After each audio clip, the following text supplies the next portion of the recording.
안녕하세요. 날씨가 많이 추워졌네요. 오늘 2020년도 내일 하루 남았고 오늘 한 6시간, 5시간 정도 남았네요. 2020년도 정말 너무 빨리 갔어요. 언제 이렇게 갔나 싶을 정도로 코로나에 쫓기고 코로나에 또 시달리고 그렇겠지만 여전히 세월은 가는데 절대 우리는 이 그동안 지내었던 시간이 손해보는 시간이 되지 않고 또 우리 삶에도 유익되는 그런 것으로 바꿀 수 있는 모습이 되어야 할 줄 믿습니다. 하박국 선지자가 그랬죠.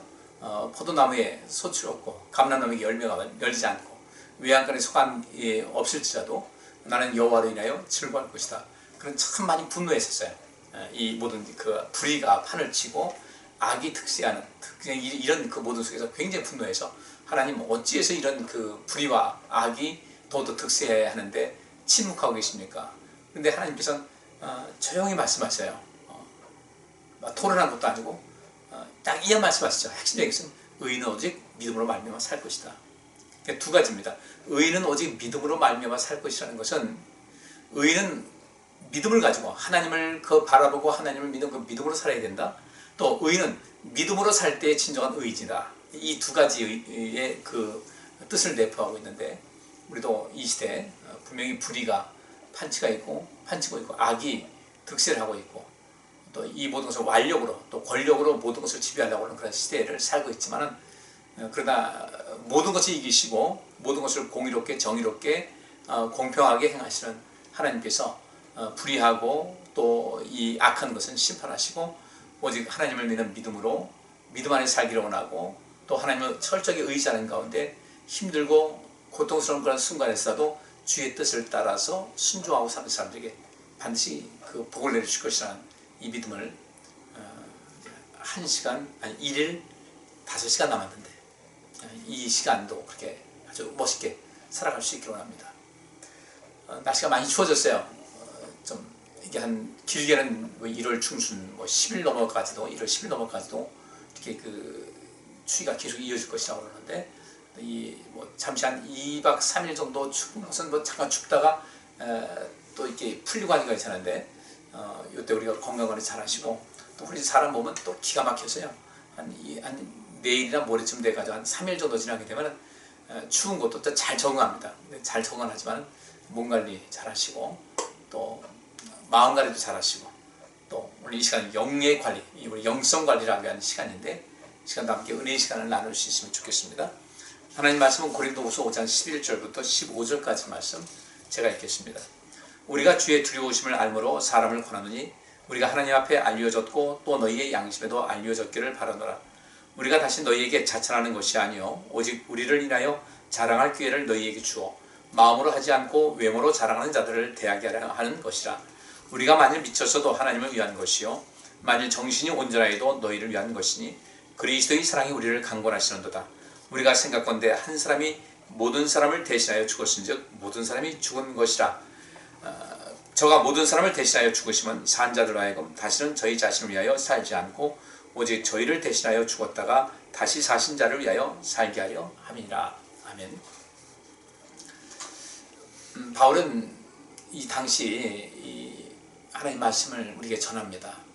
분명히 우리 이 말씀을 대하면서 조금 어려움이 있는 것은 이 당시 시대적인 상황을 잘 모르잖아요. 기독교인들이 굉장히 많이 박해받았던 그런 때. 그래서 우리가 그거 보면 참 암울한 시기라고 우리가 하는데 실제로 그러면서도 이 시기에 믿음을 지키기 위해서 자기 목숨을 기꺼이 내놓는 이 순교자가 또 굉장히 많은 때였어요. 우리가 그것도 사실 이해하기가 좀 쉽지 않죠. 어떻게 저 많은 사람들이 그 타이타닉에서 그 영화에 보면은 그 부자들은 다 먼저 나가죠. 그 가난한 사람들은 아주 싼 그 자리를 할 수밖에 다 밑에 내려가 있고 또 이게 돈 있는 사람들은 다 상층에 올라가가지고 바깥에 가서 자기 그 방에서 바깥 경치도 보고 이제 다 이러는데 그때도 거기도 부익부 빈익빈이더라고요. 부한 사람은 더 많은 부를 얻는데 부한 사람은 좋은 자리 차지하려고 하고 돈 때문에 또 좋은 것을 누리기도 하고 잘 먹고 잘 사는데 그게 해상사고가 났음에도 불구하고 그들이 또 생명을 유지하더라. 없는 사람들은 없어서 저 밑에 저층으로 내려가가지고 있고 그러면서도 거기서 올라올 기회를 놓치고 또 인생 고단하게 살다가 그렇게 맥없이 죽어가는 그런 모습. 한 어머니가 어린아이를 데리고 갔어요. 영화에 나오는 겁니다. 근데 더 이상 뭐 살아날 방법은 없겠다. 가보니까 그 구명정에는 전부 다 있는 사람들이 다 차지하고 있고, 그렇게 해서 더 이상 이제 구명에 탈 수 있는 입장 아니고 배는 가라앉고, 그 엄마가 아이를 품에 안으면서 물이 점점 차오르는데 이렇게 얘기를 하더라고요.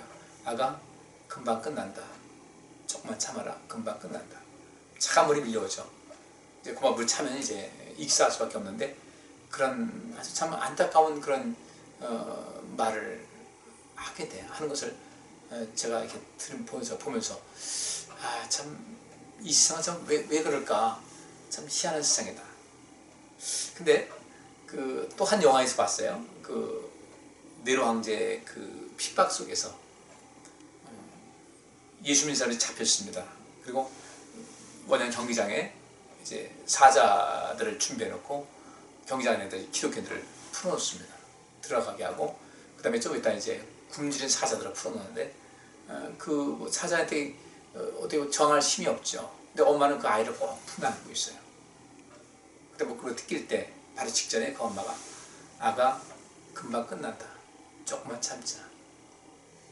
영화 이야기지만 그게 실제로 문헌에 나와 있는 그런 역사적인 그런 사건을 기록하고 있고, 또 충분히 그럴 수 있다고 생각을 해요. 근데 그때에 이 바울이 이 복음을 이렇게 전가하는 가운데 기독교인들은 많은 핍박을 당했고, 단순한 핍박이 아니라 그 뭐 불이익과 또 이렇게 편견 때문에 오는 괴로움, 숨어 있어야 되고, 또 죄를 지은 것도 아니고 오히려 더 의롭게 살아가는 가운데 있는데 죄 지은 사람이 그냥 도망 다녀야 되고 숨어야 되고 하는 이런 속에서 바울은 그들에게 힘을 주는 사람이었잖아요. 우리 예수님께서도 이제 부활하셔서 승천하셨고, 그 다음에 기독교 지도자들이 그 믿음을 지키고자 하는 그런 사람들에게 용기를 주는 것, 부모가 아이를 품에 안고 마지막 그 두려움 떨고 있는 그 아이를 용기를 주고 힘을 주듯이 바울도 이제 그런 입장에 있는 것이거든요. 놀라운 것은 이 성경에서 성령의 역사, 성령의 은사라든지 성령의 열매라든지 이런 모든 것은 전부 다 여성 명사로 되어 있다고요. 우리가 그 어머니의 그 따뜻한 그 품, 하나님께서 우리 사랑하실 때 모습, 그런 것이죠. 그렇게 그 헬라어를 가지고 이제 우리 성경이 기록이 됐는데, 그 말씀을 이렇게 기록하는 가운데서 헬라어를 사용하시거든요. 헬라어 단어, 이게 아주 문법이 상당히 정교해요. 저도 이게 헬라어를 공부하다 보면 굉장히 정교해요. 뭐 시제, 뭐 이게 현재냐, 과거냐, 미래냐, 또 현재하느냐, 또 단순 과거냐, 뭐 미완료냐, 뭐 여러 가지가 굉장히 정교해서 이 성경을 이해하는데 아주 상당히 큰 도움이 되는데, 성령에 관한 모든 것이 여성 명사로 되어 있다는 것은 우리에게 시사하는 바가 굉장히 커요. 그러니까 성령을 받았다, 성령의 은사가 내게 임했다, 성령이 그런 가운데 성령의 역사 속에 내가 성령의 열매를 맺는다, 성령에 사로잡혀서 인생 살아간다고 할 때는 그 영혼을 살리는, 그 어머님을 의대하면 그거 아니겠습니까? 그 자식을 살리고자 하는 그런 모든 것, 굉장한 남성들이 아버지가 알지 못하는 그런 굉장히 희생이 뒤따르고 있는 것인데, 헌신이 따르고 있는 것인데, 그래서 이 자녀들이 나중에 대부분의 자녀들이 세월이라도 그 엄마에 대한 애틋함을 갖고 있는 것은 어쩔 수 없는 거예요. 그 엄마가 그렇게 심었기 때문에 그래요. 여성들의 그 성품이죠. 바울이 이제 그런 마음을 가졌다고. 왜? 성령 충만한 사람이었으니까 그런 마음을 가지고 이 성도들을 대합니다. 그렇다고 해서 엄마가 막 항상 아이들 야단도 안 치고 그렇게 하는 건 아니잖아요. 때로는 책망하면서도 그들을 향해서 끊임없이 용기를 주고 칭찬을 주고 격려하는 그런 모습이 참 아름다운 모습이에요. 바울이 이 11절에 그렇게 얘기합니다. 우리가 주의 두려우심을 안다. 우리는 주님의 두려우심을 압니다. 우리는 언제나 주님을 두려워하는 마음이 있습니다. 근데 그 이제 두 가지입니다. 내가 하나님 두려워하잖아요. 그러면 누군가 악한 일을 행하는 사람이지 않습니까? 그들에게 바울도 어떻게 하겠어요? 저 사람 하나님 두려워하는 줄 모르네. 하나님이 얼마나 두려우신 분인데. 근데 바울도 하나님을 두려워하지만은 또 이 하나님을 믿는 백성들을 그렇게 핍박하고 고난 줄은 하나님을 두려워할 줄 모르는 그들은 하나님의 백성들로 해서 하나님의 두려운 놀라운 손길이, 하나님 두려우심의 손길이 그들에게 임해서 그 바울이 그 갖고 있는 여호와 하나님에 대한 두려움은 두려움 자체이기도 하지만은 하나님의 보호하심의 손길이었다. 그분께서 나의 편을 들으셔서 나를 지키고자 하실 때 나를 대적하는 모든 사람들은 당황할 수가 없더라. 결국 내가 승리하더라는 거죠. 그런 데서 바울이 이 두려움 자체를 내가 두려워하는 하나님, 또 하나님을 두려워할 줄 모르는 그 사람들이 마지막 당할 것이 어떤 것인지에 대해서 알고 있으니까 그 바울이 하나님을 향한 두려움은 또 다른 표현 면에서 본다면 하나님 때문에 든든한 모습을 하게 되는 거죠. 우리 하나님은 어떤 분인데 얼마나 그 불의에 대해서 참지 못하고 불의를 심판하신 하나님이신데, 이러니까 그것이 그 여호와 하나님을 두려워하는 그런 마음은 또 다른 평안함으로 다가서게 된다는 겁니다. 그러면서 우리는 언제나 주님을 두려워하는 마음이 있으며 또 하나님은 두려운 분이라는 것을 많은 사람들에게 알리려고 힘쓰고 있다는 겁니다. 그래서 말하기를 이것을 우리가 하나님 앞에 알려졌다, 또 너희의 양심에도 알려졌기를 바라노라. 우리가 하나님을 어떻게 섬기고 있는지, 하나님을 얼마나 경외하고 있는지를 하나님께서는 다 알고 있다는 거예요. 그리고 바울은 이제 그러면서 이제 뿌듯함을 느끼는 거죠. 내가 하나님을 얼마나 사랑하는지, 얼마나 경외하는지, 얼마나 존경하는지, 얼마나 좋아하는지, 얼마나 두려워하는지, 이 모든 것이 다 섞여가지고 그 하나님 하면 어쩔 줄 몰라 하는, 너무너무 좋아하는 이것을 하나님이 알고 계시다는 거예요. 우리가 서로 이렇게 지내지 않습니까? 우리 자녀들한테 엄마 좋아? 아빠 좋아? 그러면 우리 괜히 그거 확인하고 싶잖아요. 뻔히 아내 좋아하는 거 알면서 엄마 좋아? 그러면 애가 말 잘못해. 나 엄마 좋아. 이럴 때 또 그게 귀여운 거예요. 하나님께서도 우리도 하나님께, 하나님도 하나님 참 좋아요. 하나님, 난 하나님 너무 좋아요. 그때 하나님께서 우리에게 이렇게 말씀하실 겁니다. 바울이 그걸 하는 거예요. 내가 하나님을 두려워하는 것을 안다. 하나님께서 그것을 아신다. 하나님께서 난 네가 참 좋단다. 난 네가 참 자랑스럽단다. 난 네가 대견하단다. 이 말씀을 아마 바울은 자주 들었을 것이고 또 뭐 알고 있었겠죠. 그러면서 그것뿐 아니라 이 고린도 교회 성도들의 양심에도 알려졌기를 바란다는 거죠. 내가 하나님을 두려워하는 것을 여러분도 알기 바랍니다. 그렇기 때문에 나는 어떤 꼼수를 쓰거나 여러분들 이용해서 뭐 내 유익을 채우려고 한 이런 것 없습니다. 이런 시대, 이 시대 그런 사람 많잖아요. 근데 우리 그런 것 아니라는 거예요. 그래서 12절에 우리가 다시 너희에게 자천하는 것이 아니요, 여기서 우리가 다시 여러분들에게 우리 자신을 뭐 자랑하려고 하는 것도 아니라는 거예요. 지금 이 말을 하는 것은 내가 여러분에게 나라는 사람 여러분 알지 않습니까? 뭐 나 좀 알아주세요. 이렇게 나는 나를 세상적인 내 자랑을 늘어놓고자 하는 그런 것은 아니라는 거예요. 오직 우리를 인하여 자랑할 기회를 너희에게 주어 마음으로 하지 않고 외모로 자랑하는 자들을 대하게 하라는 것입니다. 그러니까 다만 우리가 하는 것은 우리의 의도가 바르고 성실하다는 것을 인정하고 자랑스러워할 수 있는 조목을 제공하려는 것뿐입니다. 이 얘기는요, 하나님께서도 바울은 그렇게 얘기합니다. 내가 하나님을 사랑하는 것을 하나님께서 아시고 또 나를 또 하나님께서 인정하시는 것 같이 여러분들도 나를 그렇게 대해주기를 바란다는 거예요. 왜냐하면 하나님 믿는 백성들은 서로에게 어떤 그 신뢰성이 있지 않겠어요. 그죠? 어린아이들 태어나서 자라는 과정 속에서 태어나서부터 18개월 때까지가 부모님 또는 부모님을 대신한 아주 중요한 양육하는 그 양육 대상자를 통해서 이 세상이 어떤 세상인가를 알게 된다는 거예요. 이 세상을 알게 된다는 거예요. 그리고 이 세상 아는데 그 배운 것이 뭐냐면 이 세상 그래도 괜찮은 세상이야. 그래도 살만한 세상이야. 힘들긴 하지만 그래도 한번 살아볼 만한 세상이야. 기회는 언제든지 있어. 근데 우리 성도님들은 이 세상 살아갈 때 뭐 힘들 때 있어요. 지금 뭐 코로나 때문에 힘들고 그렇잖아요. 그런데 힘들 때만 생각하지 말고 이럴 때 우리 속에서 도전 정신이 좀 나야 돼. 그래, 난 살 수 있어. 하나님께서 함께 하시니까. 이 세상에서 어떤 사람은 막 절망을 합니다. 절망을 하는데 우리 옛 어른들이 하신 말씀대로 그랬잖아요. 산집에 거미줄 치랴. 우리 조상들은 우리보다 훨씬 더 그 힘든 시절을 우리 보릿고개가 괜히 나왔습니까? 여름에 농사진 거 다 먹어가고 겨울에 자라는 그 보리가 수확하기 전까지 그 간격이 있잖아요. 쌀 떨어졌어요. 그럼 바로 보리가 왔으면 보리라도 먹을 텐데 그 보리를 수확할 때는 아직 아니고 이때를 이 보릿고기 넘어간다고 하잖아요. 보리를 향한 고기를 넘어가는데 그래도 다 살았어요. 자녀들 그렇게 많이 나오면서도 우리 선조들은 그렇게 계십니다. 사람은 다 자기 먹을 거 갖고 나온다라는 말 갖고 나왔습니다. 그렇게 살아왔고 우리가 지금까지 살고 있는 거예요. 그럼 우리도 그만 가져야죠. 절대 우리가 낙심하지 마시고요. 나는 하나님의 자녀로서 모든 것을 살아갈 수가 있다. 하나님 자랑하는 인생 살자는 겁니다. 우리가 하나님을 자랑하고 나는 어떤 경우에도 나는 모든 것을 이겨나갈 수가 있다.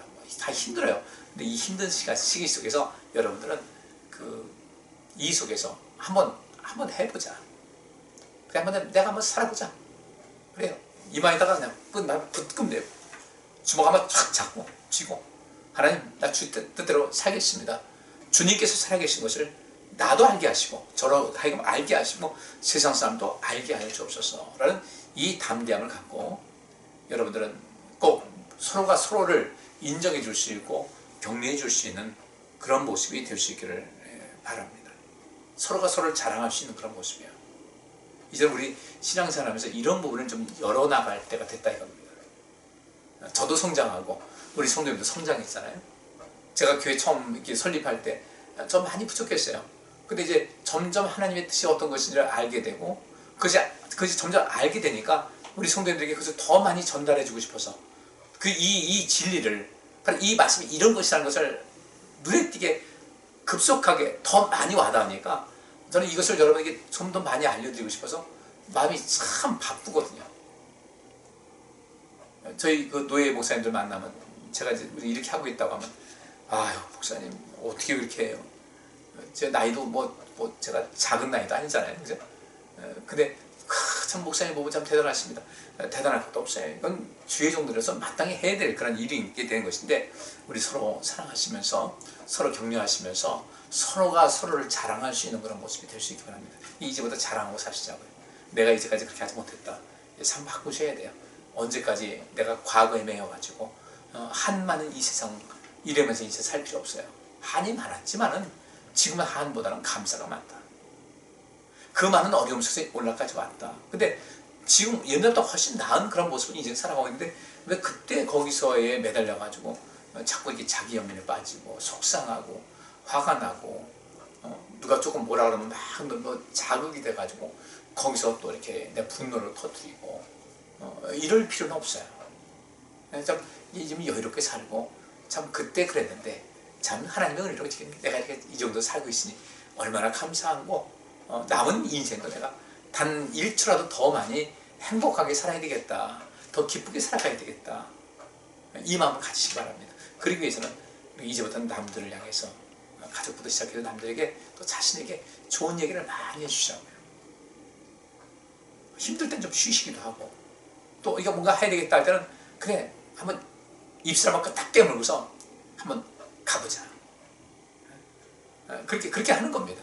그렇게 하다 보면 어느 날인가 나라는 사람이 달라진 것을 볼 수가 있어요. 저는 자신감이 뭔지를 이렇게 많이 생각해 보거든요. 근데 제 안에 있는 자신감을 보면서 이 자신감이라는 것이 내 안에 있을 때는 이런 그 담대함이 있구나. 어떤 것이 있을 때 어떤 막 두려움이 와가지고 절절매는 그런 것이 아니라 이제까지도 이겨왔는데 이제까지 살아왔는데 너 앞으로 또 살아가지. 이제까지 주님께서 도와주셨는데 그러면서 그때 옛날에 이거 어떡할까 교회 문제도 어렵고 어떡할까 막 염려하고 근심했던 그런 것이 요즘은 그런 근심이 없어요. 그런 근심이 없어요. 주께서 도와주실 것이다. 내가 해결할 것도 아니고 하나님의 교회고 그리스도의 몸인데 또 주님의 것인데 내가 애쓴다고 될 것인가? 나는 그냥 이 속에서 최선을 다하면 주님께서 내 앞서 행하실 하나님 여호수아를 이제 모세의 뒤를 이어서 그를 지도자 삼으실 때 하나님께서 여호수아에게 하신 말씀이 그것이었어요. 모세를 통해서 말씀하시는 거죠. 하나님 여호수아 앞서 행하시며 그랬어요. 앞서 행하시며. 근데 이 여리고성을 시작해서 이 가나안 땅 정복하는 과정에 보면 항상 하나님께서 앞서셨어요. 뒤에서 지켜주시고 사방으로 감싸주시고 이 믿음이 여러분에게 있잖아요. 그러면 여러분들은 여기 있는 말씀대로 서로 사랑하고 자랑하고 칭찬해주고 격려하는 삶을 살아갈 수가 있습니다. 하나님을 믿는다는 것은 이게 이제 우리가 그 개념도 분명하게 해야 될 것 같아요. 하나님의 존재를 믿는다. 이것도 포함되죠. 하나님이 이 세상 창조하신 것을 믿습니다. 창조의 능력을 믿어요. 그러니까 이 세상을 창조하신 그분. 근데 그분이 나의 아버지셔요. 나의 하나님이셔요. 나를 너무 사랑하신다는 거예요. 또 하나님의 성품 보니까 성령의 열매를 보세요. 하나님의 성품이에요. 사랑은 하면서 이 고린도전서 13장에서 사랑은 온유하며 쭉 다 이게 다 하나님의 성품이에요. 신의 성품이라는 겁니다. 그 신의 성품에 도달하기를 원하는 것이 하나님의 뜻이고, 그래서 그 말씀을 바울을 통해서 기록하게 하신 거예요. 그렇게 좋은 분이 어디 있어요? 그렇게 완벽한 분이 어디 있어요? 예수님께서 하신 말씀이 너희 수고하고 무거운 짐자들아 다 내게로 오라. 내게 와서 배우라. 나는 마음이 온유하고 겸손하다. 아니, 하나님이 겸손하시대요. 하나님의 아들로서 하나님이신데 그분이 나는 마음이 온유하고 겸손하대요. 그러면 그런 속에서 그런 주님께서 우리가 오라고 하셨을 때 그 온유함, 그러니까 그 겸손한, 예수님께서 겸손하실 때 하나님이신데도 불구하고 겸손하셔요. 근데 그렇게 이 세상 모든 것의 주인 되시고 예수님을 위해서 창조가 되고 예수님에 의해서 창조되었는데 이 세상이 그 세상 모든 것에 그 권세를 부음받은 그분께서 나는 너희를 대할 때도 나는 늘상 겸손하게 대할 거다. 나는 온유하다. 내게 배우고 와서 배우라. 우리는 그렇게 주님께 가게 되면 주님의 겸손을 배우게 되고 주님의 온유를 배울 수가 있는 거예요. 그래서 우리 온 영혼이 쉴 수 있게 돼요. 바울이 바로 그런 것을 체험했다는 것이죠. 그래서 나는 여러분에게 내 자랑을 하지 않습니다. 단지 우리를 통해서 여러분들이 자랑할 기회를 좀 갖기를 원합니다. 나를 통해서 여러분들이 자랑할 기회를 갖기를 원합니다. 우리가 서로가 서로를 위해서 우리 같이 있으면서 우리가 서로를 자랑, 우리 교회 그분 참 자랑할 만해. 우리 결국 우리 교회 자랑으로 넘어가는 거예요. 우리 교회를 자랑을. 우리 새생명교회를 자랑할 수 있어야 돼. 교회를 함부로 대하지 마시고 교회에 대해서 악평하지 마시고요. 교회가 그리스도의 몸인데, 그죠? 살다 보면 이런 사람 저런 사람이 있고, 나도 결점이 있고, 나도 부족함이 있고, 나도 실수가 있고, 나도 남에게 상처를 주고 있는데, 굳이 왜 내가 그 상처받은 것, 다른 사람이 그 모자라고 부족한 이런 부분을 왜 탓하겠어요? 우리가 그리고 서로 의지해서 버티고 살고 버티면서 서로 자부심을 갖고 우리 할 수 있다는 이런 자신감을 가지라는 것인데, 여러분 꼭 자신감을 가지시기 바랍니다. 제가 갖고 있는 자신감을 여러분께서 가지시기를 부탁을 드리겠습니다. 저는 어떤 옛날부터도 일에 대해서 그렇게 크게 두려울 것을 몰랐어요. 이것은 몇 가지가 있는데, 나는 나의 자신에 대한 자신감이 있고요. 특별히 하나님께서 우리 든든한 배경이 되시잖아요. 여러분들 뭐 문제 있을 때 요새 그 이모 법무부 차관이라는 사람이 그 운전자를 폭행했는데 다시 수사한다고 하더라고요. 그건 전화했겠죠, 분명히 여기저기. 그 상황을 보니까 그렇게 된 거예요. 그러니까 걱정하지 마, 내가 알아서 처리할게, 처리해줄게. 근데 요새 국민들 눈이 얼마나 크게 떠 있는데 그게 넘어가겠어요. 그들도 그 불의하게 하는 사람도 든든한 뒤에 배경이 있으면 믿고 그 사람 시간 나 안심할게, 믿고 내가 편안히 지낼게. 우리 하나님께서 우리와 함께 하시잖아요. 믿음이라는 건, 내가 하나님 믿는다는 것은요, 그 전능하신 하나님, 좋으신 하나님, 우리의 억울함을 해소해 주신 하나님, 우리가 그 의로운 길을 걸어갈 때 박수 쳐주시면서 우리를 지켜주신 하나님, 그분을 믿는 거예요. 그분이 그분께서 내 뒤에서 나를 단단히 지켜주시는데 뭐가 두려울 것이겠어요? 우리가 앞으로 인생 어떻게 살까? 이러다 내가 굶어 죽는가? 그런 생각은 뭐 알아요?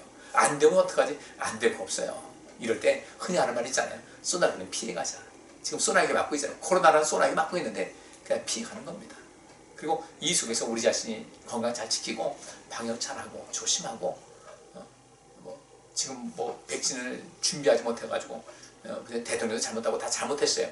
근데 그거 탓한다고 될 것도 아니고 어떻게 하겠어요? 그러다 하늘에서 뚝 떨어지겠습니까?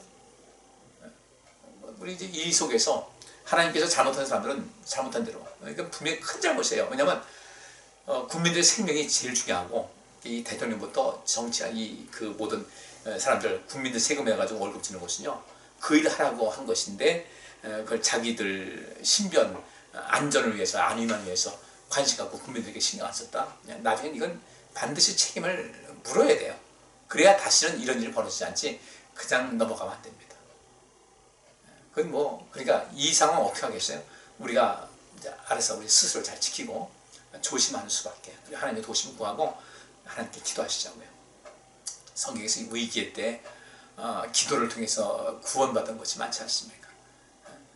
하나님께서 이제 이 소돔과 고모라를 멸망시키려고 할 때 아브라함이 그것에 딱 가운데 서서 이 뒤에는 아브라함 뒤에는 소돔과 고모라가 있어요. 하나님께서 심판하려고 앞에 계셔요. 다 길을 막더니 아브라함이 뭐라고 합니까? 하나님, 여기 의인 50명 있으면 어떡하시겠습니까? 30명이요. 그 다음 내가 10명 있으면 어떡하시겠습니까? 그래서 10명만 있으면 내가 이 성을 멸망하지 않겠다.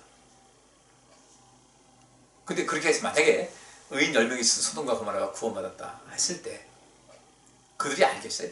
모르죠. 세상 사람들은 우리 예수 믿는 사람들 가지고 뭐라 말합니다. 그래도 저들은 우리 덕을 보고 있는 걸 알아야 되는데 모르죠. 그 소돔과 고모라 성에 의인 10명만 있었으면요 살았다고요.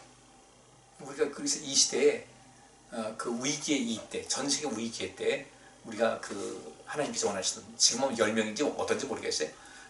원하셨던 그 의인이 되는 거. 이건 우리가 꼭 기억하셔야 돼요. 엘리야가 비가 오지 않기를 명하니까 땅에 비가 오지 않았다가 3년 반 만에 다시 하나님께 기도하니까 비를 내려주지 않습니까? 그 세상 구원하는 거 하나님께서 하시지만 그것을 가지고 기도하는 우리의 힘이 상당하다는 거 아니겠어요? 그래서 우리가 성도님들 서로가 서로를 위해서 기도하는 것이 중요한 것이 바로 그런 것입니다. 우리가 참 많은 것을 생각할 필요가 있어요. 그래서 바울이 얘기하기를 우리가 만일 미쳤어도 하나님을 위한 것이고 만일 정신이 온전해도 너희를 위한 것이다. 미쳤다면 하나님을 위한 것이고 온전하다면 너희를 위한 것이다. 참 재밌어요. 바울은 글을 참 잘 썼어요. 재밌게 잘 썼어요. 근데 그의 삶의 경험 통해서 안 것인데 우리가 만일 미쳤어도 하나님 위한 것이다. 이 미쳤다는 것은 뭐냐면 이 바울이 하는 것을 보고 이제 고린도 교회도 저 미친 거 아니야? 라고 말하는 사람이 있었다고요. 그러니까 바울은 뭐라고 하냐면 우리가 만일 미쳤어도 하나님 위한 것이다. 그래, 나는 하나님한테 미쳤다 이거예요. 하나님께 푹 빠졌다는 거예요. 내가 미쳤다고. 여러분 나를 미쳤다고 하십니까? 그래요. 나는 하나님의 영광을 위해서 나는 이렇게 미친 듯이 살아갑니다. 나라고 내 목숨 귀한지 모르겠습니까? 어떤 분이 그러시더라고요. 어느 목사님이. 그분은 노예 행사를 하게 되면 꼭 이렇게 후원금도 내고 이렇게 하는데. 근데 어떤 분이 할 만한 분. 근데 할 만한 분, 뭐 자기 돈 있는 것도 자랑하는 그런 분인데 이런 데 항상 빠지는 사람이 있대. 한 번은 속상한지 그렇게 얘기하더라고요. 누구는 뭐 자기 돈 아깝지 않은 집이 어디 있어. 다 자기 돈 아까운 거예요. 그래도 쓸 때는 써야지. 그게 그래야 우리가 목사지. 그래야 노예원이지. 이런 말씀 하시더라고요. 그래요. 우리가 미쳤어요? 때는 주님께 미칠 수 있어야 돼요. 미친 듯이 그렇게 하셔야 돼요. 여러분들 우리 자녀들이 어려움 당하면 어때요? 미친 듯이 하지 않습니까? 똑같은 거예요. 우리가 자녀들을 위해서 우리가 미친 듯이 살지 않았습니까? 솔직히. 안 그래? 자녀들을 위해서 미친 듯이 살았어요. 그러면 우리가 이제는 하나님을 위해서 조금 미친 듯이 한번 살아보자는 겁니다. 그러니까 바울이 이렇게 하나님의 영광을 위해서 이렇게 합시다, 저렇게 합시다. 뭐 저도 마찬가지. 제가 여러분에게 이제 이런 말씀 우리가 주 앞에 헌신합시다. 절대로 우리가 내 생활 속에 내 이익만 챙기고 늘상 변두리만 돌지 말고 열심히 하시기 바랍니다. 이럴 때 혹시 모르겠어요. 목사니까 그런 얘기 하는 거지. 아유, 미쳤어 내가 하게. 근데 그런 데를 미쳐야 돼요. 우리가 만일 미쳤어도 하나님을 위한 것이고 만일 정신이 온전하여도 너희를 위한 것이다 라고 이렇게 얘기하는 겁니다. 만일 여러분들이 우리를 그 온전한 그런 모습을 본다고 할 때는 보다 더 합리적인 것이다 볼 때는 바로 여러분들을 위한 것입니다. 우리는 온전해야죠. 하나님의 주님께서 우리를 위해서 죽으신 그런 모든 고생하면 이 마음이 너무도 감동이 되고 너무 그 은혜가 받은 은혜가 커서 무엇을 해도 주님의 은혜를 갚을 필요 없다. 그러니까 나는 그 기회가 있을 때마다 힘이 있을 때마다 주를 위해서 내가 헌신을 다하고 마음을 다하고 뜻을 다해서 하다 보니까 남들이 볼 때는 저 사람 왜 저러고 살아? 라고 할 수도 있겠죠. 바로 그 얘기를 하는 거예요. 내가 그렇게 다른 사람이 이런 그 이미지를 준다 할지라도 나는 하나님의 은혜가 너무 커서 그 은혜에 너무 감사해서 하나님 때문에 미친 것이고 하나님을 위한 미친 행동이다. 미쳐버린 것 같은 그 행동도 하나님을 위한 것이다. 근데 만약 우리가 온전하다면 여러분을 볼 때 우리가 정신이 온전하다고 할 때는 이것도 여러분을 위한 것입니다. 그러면서 그가 하는 이야기는 다른 것이 아니에요.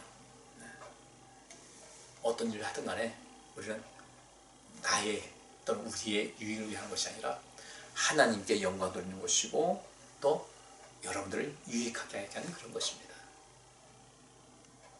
이게 신앙인들의 이런 것이 되게 이제 덮여져 있고 이게 구체적으로 나와 있지 않아서 그렇지 실상 우리 신앙인들이 살아가는 삶의 양식이 바로 그런 거예요. 하나님의 은혜를 말할 수 없는 하나님의 은혜를 받았으니까 이 세상 믿지 않는 사람들 또는 믿는 사람들까지도 어떤 때는 이해가 되지 않을 만큼의 어떤 그 미친 것 같은 이해되지 않을 만큼 어떤 열정이라든지 이런 건 있어야 돼요. 사실은요. 있어야 돼요. 나도 날 모르겠어. 내가 왜 그런지 모르겠어. 근데 자꾸 이렇게 하고 싶어. 미치고 그래야 돼요. 신앙생활이라는 것은 제가 늘 말씀드리죠. 하나님은 기쁘시게 해야 되고 첫째로 내가 좋아야 돼요. 나로 인해서 세상이 좋아야 돼요. 나 아닌 다른 사람들 그리고 눈에 보이지 않는 이 물질 세계 자연, 환경 다 좋아야 돼요.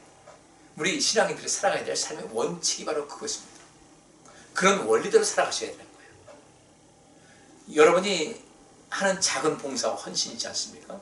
별거 아닌 것 같죠? 나비 효과라고 있어요. 나비가 날갯짓 하면 거기서 벌어지는 것이 얼마나 많은지 아십니까? 나비가 왜 날갯짓을 해요? 별거 아닌 것 같죠? 날갯짓 하면서 다니면서 꿀을 빨아요. 꿀을 빨아가지고 다니면서 또 어떻게 합니까? 이게 나비라는 것이 살랑살랑하죠. 나비가 막 이렇게 봤어요. 나비가 살랑살랑하죠.